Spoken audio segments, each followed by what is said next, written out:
प्यारे बच्चों, good morning. आज हम कक्षा 10वीं गणित के पहला अध्याय बहुपद में के अंतर्गत हम पढ़ने वाले हैं शेषफल प्रमेय, जिसे हम रिमाइंडर थ्योरम कहते हैं। चलिए देखते हैं। यदि किसी बहुपद f(x) को, मान लो जो कोई बहुपद दिया जाएगा f(x) के बराबर और x - a से उसे भाग दिया जाए तो शेषफल fa के बराबर होता है। यही क्या कहलाता है? शेषफल प्रमेय कहलाता है। ये समझ नहीं आ रहा है तो आगे हम इसमें बताएंगे आपको किस तरह से शेषफल प्रमेय हमें प्राप्त होता है। हम एक सूत्र जानते हैं कि भाज्य के बराबर भी पढ़ते आए हैं, भाजक गुना भागफल धन शेषफल। ठीक है, यहाँ पर आपको दिख रहा है कि f(x) क्या है? आपका भाज्य है, क्योंकि f(x) बहुपद के रूप में दिया गया है। ठीक है ना, तो यहाँ पर हम क्या करेंगे? भाज्य की जगह लिखेंगे f(x), है ना। x - a से क्या दिया जाता है? भाग दिया जाता है। यही भाग दिया जाता है वो क्या है? भाजक है। ये वाला भाजक है, तो शेषफल प्राप्त होता है। ये वाला तो शेषफल दिया ही है, ठीक है ना। तो यहाँ पर हम सभी की जगह क्या करेंगे? मान रखेंगे। तो चलिए देखते हैं। यहाँ पर हम x - a ले लेते हैं, गुना भागफल का मान हमें नहीं दिया, हमको प्राप्त होता है, हल करते हैं तो इसको हम मान लेते हैं थोड़ी देर के लिए qx, धन शेषफल को मान लेते हैं, रिमाइंडर इसका कैपिटल R होता है, इसलिए हम एक स्मॉल r के रूप में भी लिख लेते हैं। अब देखते हैं x - a से भाग दिया जाता है, x - a, तो इसे हम क्या करेंगे? शून्य के बराबर मानेंगे, जिससे हमें x का मान प्राप्त हो जाए। x के बराबर पक्षांतर करेंगे तो a आएगा, अर्थात हम x की जगह क्या रखेंगे? a रखेंगे।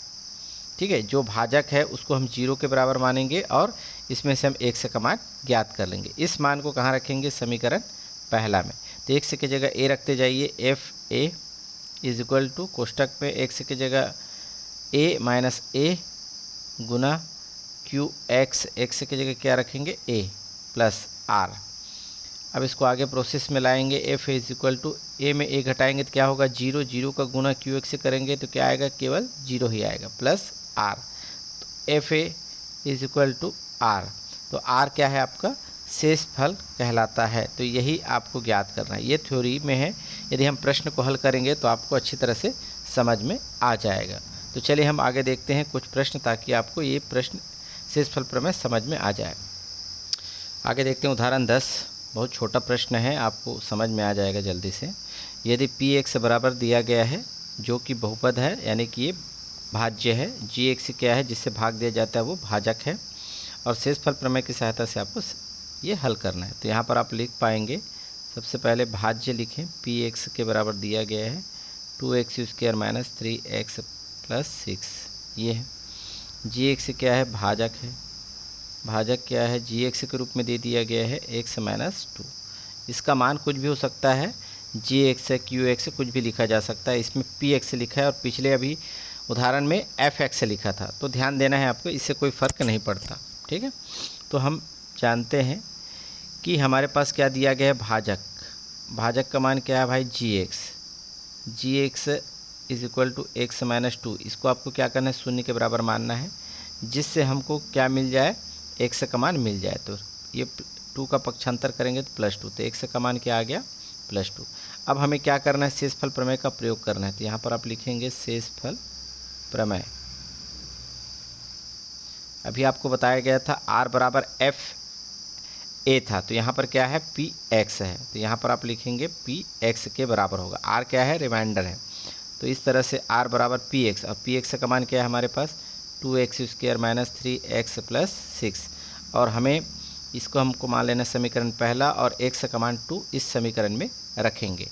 तो r बराबर 2 का 2, x का मान रखेंगे 2 का स्क्वायर - 3x की जगह 2 + 6।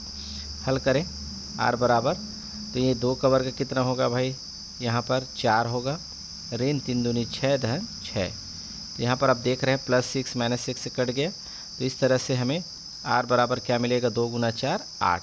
तो यही क्या है? शेषफल प्रमेय के अंतर्गत शेषफल कहलाएगा। तो आंसर आ जाएगा 8। इस तरह से हम आसानी से प्रश्नों को हल कर सकते हैं। अगला हम देखते हैं, यहाँ पर उदाहरण नहीं है, करके देखिएगा। इसका एक प्रश्न है, हम पहला प्रश्न यहाँ पर ले रहे हैं। एफ एक्स के बराबर दिया गया है 2x माइनस ए और जी एक्स के बराबर x प्लस ए है, तो शेषफल प्रमेय की सहायता से शेषफल ज्ञात कीजिए। तो बहुत ही सिंपल अभी हल किए थे, है ना। भाज्य के रूप में दिया गया एफ एक्स और जी एक्स क्या है, भाजक के रूप में दिया गया है, ठीक है। तो हमें सबसे पहले क्या करना है, भाजक से एक्स का मान ज्ञात करना है। भाजक क्या है आपके पास, जी एक्स बराबर क्या है, एक्स प्लस ए, ऐसे हम शून्य के बराबर मानेंगे। तो एक्स का मान क्या प्राप्त होगा हमें, पक्षांतर करेंगे तो माइनस ए। तो हमारे पास शेषफल प्रमेय है, इसलिए शेषफल प्रमेय, तो शेषफल प्रमेय में हमने पढ़ा है आर यानी रिमाइंडर वही शेषफल कहलाता है, और हमें बहुपद के रूप में दिया है भाज्य एफ एक्स। तो आर बराबर एफ एक्स का मान क्या है, 2x माइनस ए। अब हमें यहाँ से ये समीकरण पहला हो गया, और एक्स का मान क्या है, माइनस ए। इसका मान हम कहाँ रखेंगे, समीकरण पहला में। जहाँ पर एक्स लिखा वहीं पर आपको माइनस ए का प्रयोग करना है। तो 2 का 2, एक्स का मान माइनस ए और माइनस ए पहले से है, तो आर बराबर इन दोनों का गुणा कर देंगे तो क्या होगा, माइनस 2a और माइनस ए। क्योंकि ये दोनों माइनस में है तो आपस में जुड़ जाएंगे, तो माइनस 2a और इसको 1a पढ़ते हैं, माइनस 1a। तो इस तरह से क्या होगा, माइनस 3a इसका आंसर होगा। इस तरह से हम सवाल को बना सकते हैं। चलिए इसी का हम दूसरा प्रश्न लेते हैं। शेषफल प्रमेय ही इसमें भी ज्ञात करना है। एफ एक्स के बराबर दिया गया है एक्स स्क्वायर माइनस ए स्क्वायर, और जी एक्स यानी जो भाजक के रूप में दिया गया एक्स प्लस ए से भाग दिया जाएगा। तो शेषफल प्रमेय की सहायता से शेषफल ज्ञात करेंगे। एफ एक्स क्या है आपका भाज्य के रूप में है, और जी एक्स क्या है भाजक के रूप में। जैसे पहले प्रक्रिया की तो वैसी सेम प्रक्रिया, ताकि सवाल पूरी तरह से समझ में आ जाए।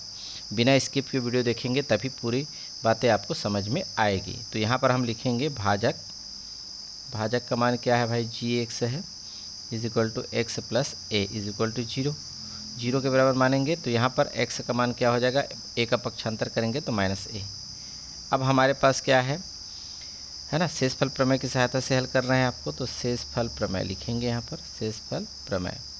तो शेषफल प्रमेय r बराबर क्या लिखेंगे, हमारे पास भाज्य क्या है, एफ एक्स है, तो एफ एक्स से लिखा जाएगा। और एफ एक्स का मान क्या है हमारे पास, एक्स स्क्वायर माइनस ए स्क्वायर। तो r बराबर, तो यहाँ पर ये आपका समीकरण पहला हो गया, और इसमें से x का मान माइनस ए इस समीकरण पहला में रखेंगे। तो यहाँ पर x दिखाई दे रहा है, यहाँ पर रखेंगे माइनस ए का स्क्वायर और माइनस ए स्क्वायर। चूँकि माइनस ए का स्क्वायर करेंगे यानी रफ कार्य कर लेते हैं, माइनस ए का स्क्वायर का मतलब होता है माइनस ए गुना माइनस ए। एक मिनट, माइनस ए का गुना हम माइनस ए से करेंगे तो माइनस माइनस क्या हो जाएगा, प्लस, और ए इंटू ए स्क्वायर हो गया, यानी प्लस ए स्क्वायर आएगा। इसलिए आर बराबर ए स्क्वायर प्लस के रूप में आएगा, और माइनस ए स्क्वायर दिया गया है। तो ये दोनों क्या हो जाएंगे, प्लस माइनस इक्वल है तो कैंसिल, तो आर का मान क्या आएगा, 0। तो इस तरह से ये आपका आंसर होगा। चलिए इसी का हम देखते हैं तीसरा प्रश्न। लिखा है एफ एक्स के बराबर x square minus 2x plus 1 जो भाज्य है, और जी एक्स के बराबर एक्स प्लस ए भाजक का है, और है ना इससे भाग दिया जाएगा। तो शेषफल प्रमेय की सहायता से शेषफल ज्ञात करेंगे। तो भाज्य हमने लिख लिया है पहले की तरह, और भाजक भी हमने लिख लिया है। अब इसलिए हम क्या करेंगे, सबसे पहले भाजक से एक्स का मान निकालेंगे। भाजक का मान क्या है, जी एक्स के रूप में दिया गया है एक्स प्लस ए, इसको हम शून्य के बराबर मानेंगे। तो इस तरह से एक्स का मान क्या हो जाएगा, माइनस ए पक्षांतर करने पर प्राप्त होगा। ठीक है, अब हम क्या करेंगे, शेषफल प्रमेय का प्रयोग करेंगे। शेषफल प्रमेय से, तो शेषफल प्रमेय क्या होता है, आर बराबर भाज्य होता है। भाज्य का मान क्या है हमारे पास, एफ एक्स है, और एफ एक्स का मान हमारे पास क्या है, x square minus 2x plus 1। ये आ गया समीकरण पहला, और एक्स का मान इसी समीकरण में रखा जाएगा। इस तरह से आर बराबर एक्स के स्थान पर माइनस ए रखेंगे, माइनस ए का स्क्वायर है ना, फिर माइनस 2 का 2, और एक्स का मान क्या रखेंगे यहाँ पर, माइनस ए और प्लस 1। आगे हम प्रोसेस करेंगे। आर बराबर माइनस ए का स्क्वायर अभी हल किए थे तो ए स्क्वायर आया था, और माइनस माइनस क्या हो जाएगा, प्लस, और 2 का ए से गुना करेंगे तो 2a प्लस 1 है ना। इसमें से किसी भी प्रकार का हम जोड़ और घटाव या फिर गुना आगे की प्रक्रिया में नहीं कर सकते, इसलिए हमारा उत्तर क्या होगा, यही होगा। तो ये आपका आंसर कहलाएगा। ठीक है, इस तरह से हम शेषफल प्रमेय को आसानी से हल कर सकते हैं। आगे हम देखते हैं उदाहरण 9। प्रश्न दिया गया है कि पी एक्स बराबर, जो भाज्य के रूप में दिया गया है, पी एक्स बराबर 3x की power 4 minus x square plus 30x minus 1 को x प्लस 1 से क्या करना है, भाग देना है। तो शेषफल प्रमेय की सहायता से शेषफल ज्ञात करना है। तो हमने लिखा भाज्य के रूप में px का मान, ठीक है, और भाजक का मान। आपको पता है भाजक से हम x का मान ज्ञात करेंगे, इसलिए हम लिखेंगे भाजक gx के बराबर हमारे पास है x प्लस 1। तो यहाँ पर इसको हम शून्य के बराबर मानेंगे, तो इस तरह से x का मान क्या प्राप्त हो जाएगा, पक्षांतर करेंगे तो -1। ये आ गया आपका वैल्यू x का मान। अब हमारे पास क्या है, रिमाइंडर यानी शेषफल प्रमेय ज्ञात करना है। शेषफल प्रमेय, तो हमारे पास r बराबर लिखते हैं क्या, हमारे पास भाज्य का मान क्या है px, और px का मान हमारे पास क्या है 3x का power 4 minus x cube plus 30x minus 1। इस तरह से r के बराबर हमें ये समीकरण आप पहला मान लीजिएगा, और इस समीकरण पहला में x का मान -1 रखेंगे। जहाँ जहाँ x दिखाई दे रहा है वहाँ पर -1 का प्रयोग करेंगे। तो 3 का 3 x के स्थान पर -1 का पावर 4 माइनस x का मान क्या रखेंगे, -1 का पावर 3 प्लस 30 और x का मान -1 और -1। आगे हम देखते हैं 3 का 3 -1 का 4 बार गुना करेंगे, क्योंकि ये इवन नंबर है यानी सम संख्या, तो हमेशा धनात्मक आएगा। 1 का हम 4 बार गुना करेंगे तो 1 ही आएगा, ठीक है। यहाँ पर फिर माइनस है, फिर -1 का त्रिघात है, तो -1 का त्रिघात ये क्या है, ऑड नंबर है, विषम संख्या, तो इसको हम 3 बार गुना करेंगे। माइनस से गुना प्लस होता है, प्लस का फिर माइनस से गुना करेंगे तो माइनस, इसलिए -1 प्राप्त होगा। फिर प्लस है ना, अब उसके बाद प्लस और माइनस इसका गुना करेंगे तो माइनस होगा, 30 का गुना 1 से करेंगे तो 30, अब फिर -1 है। r के बराबर 3 का 1 से गुना करेंगे तो 3 होगा, माइनस माइनस प्लस 1 का 1 और -30 है और -1 है। आगे हम प्रक्रिया करेंगे तो देखते हैं कि कुछ वैल्यू यहाँ पे कैंसिल हो रहा है। देखें +1 -1 कैंसिल, तो क्या बचा आपके पास r के बराबर 3 माइनस 30, यानी है ना, 3 में हम 30 को घटा नहीं सकते, नहीं घटा सकते, तो मैंने बताया था पहले माइनस रखना है। जब भी कोई वैल्यू हम नहीं घटा पाते तो माइनस आपको लेना है। अब उसके बाद उल्टे करके उसको घटा दीजिए, यानी 30 में 3 घटाएंगे तो 27। तो ये क्या होगा, आपका शेषफल प्रमेय r का मान -27 होगा। इस तरह से आप क्वेश्चन को बना सकते हैं। चलिए देखते हैं इसके बाद उदाहरण 9 का सेकंड प्रश्न है बी के रूप में, है ना। आपसे एक निवेदन है कि यदि आप वीडियो देखते हैं तो आप यदि कुछ भी त्रुटि होती है या कोई समस्या आती है तो कमेंट अवश्य कीजिए, है ना। चलिए हम देखते हैं सीधे हम प्रश्न उदाहरण नंबर 9। तो यहाँ पर आपको दिया गया है भाज्य, इसको हम लिखेंगे px के बराबर दिया गया है 3x का power 4 minus x cube plus 30x minus 1, और gx क्या है, भाजक है, और ये दिया गया है 2x माइनस 1। तो अब हम क्या करते हैं, हल करते हैं। मालूम है आपको भाजक से x का मान ज्ञात करना है। भाजक gx से बराबर क्या है 2x माइनस 1, इसको हम शून्य के बराबर मानते हैं। तो x का मान ज्ञात करने के लिए 2x अपने पास रहेगा, पहले -1 का पक्षांतर करेंगे तो +1 होगा, इसको हम आगे हल करेंगे तो 2 है ना, तो x बराबर क्या आ जाएगा, है ना, इस 2 का पक्षांतर करेंगे, 1 तो पहले से है तो 1/2, तो x का मान आ गया 1/2, ठीक है, ये ध्यान रहे। अब हमें शेषफल प्रमेय का प्रयोग करना है। शेषफल प्रमेय, तो शेषफल प्रमेय क्या कहता है, r बराबर भाज्य के बराबर होता है। भाज्य का मान क्या है px, और px का मान क्या है 3x का power 4 minus x cube plus 30x minus 1। तो चलिए इसको हम कंटिन्यू प्रेस है ना हल करते हैं समीकरण पहला मानते हुए, और इस समीकरण पहला में x का मान 1/2 रखा जाएगा। जहाँ x है वहाँ पर 1/2 रखेंगे। ध्यान से देखते जाइएगा तभी ये वीडियो समझ में आएगा।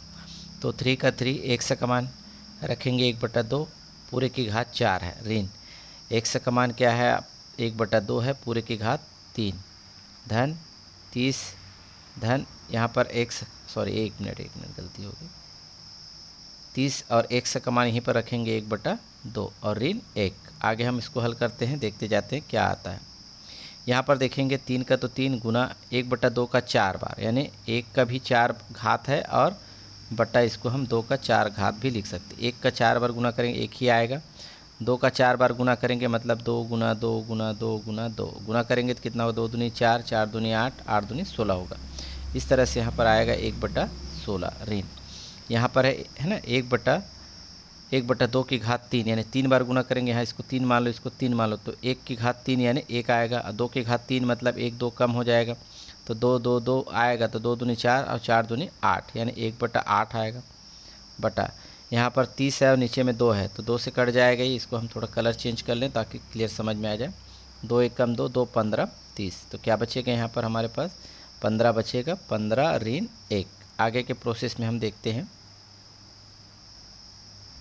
चलिए इस तरह से हमें प्राप्त हुआ था। तो r बराबर 3 एकम 3 3/16 लिख सकते हैं, ऋण 1/8।